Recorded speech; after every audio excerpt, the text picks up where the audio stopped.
লিখিত অভিযোগ জমা দেওয়া এবং মামলা গ্রহণ করার 4 দিন কেটে গেছে। এখনো পর্যন্ত বিলোনিয়ার এডিএম প্রদীপ কৃষ্ণরাজকে পুলিশ জিজ্ঞাসাবাদ পর্যন্ত শুরু করেনি।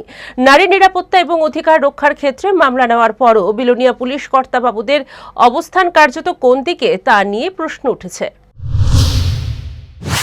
লিখিত অভিযোগ মোতাবেক ভারতীয় ন্যায় সংহিতার 3টি ধারা প্রয়োগ করা হয়েছে বিলোনিয়ার এডিশনাল ডিস্ট্রিক্ট ম্যাজিস্ট্রেট কে প্রদীপ কৃষ্ণরাজের বিরুদ্ধে।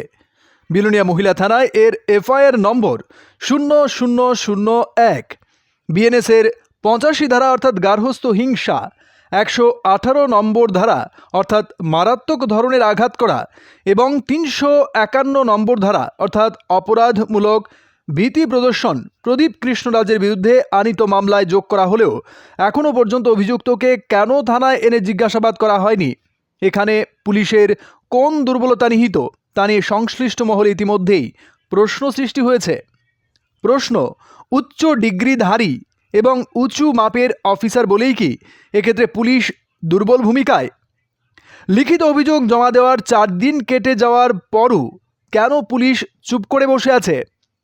অভিযুক্তের স্ত্রী doctor MJ Diffie Agartala press ক্লাবে বসে তার নির্যাতনের ঘটনা বর্ণনা করার পর থেকে বিশেষ করে সামাজিক মাধ্যমে শুভবুদ্ধি সম্পন্ন মহলে তীব্র প্রতিক্রিয়া লক্ষ্য করা গেছে।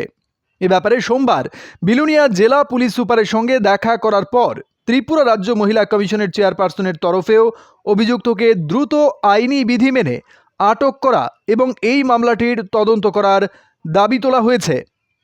রাজ্য প্রশাসনের তরফে যেখানে নারীর নিরাপত্তা এবং অধিকার নিয়ে জোরালো ভাষায় নানান দাবি প্রকাশ করা হয়, সেই জায়গায় এই ঘটনাটিকে কেন্দ্র করে পুলিশি তদন্তের অবস্থান বাস্তবে কোন দিকে এগিয়ে যাচ্ছে তা নিয়ে সৃষ্টি হয়েছে নানান কৌতূহল।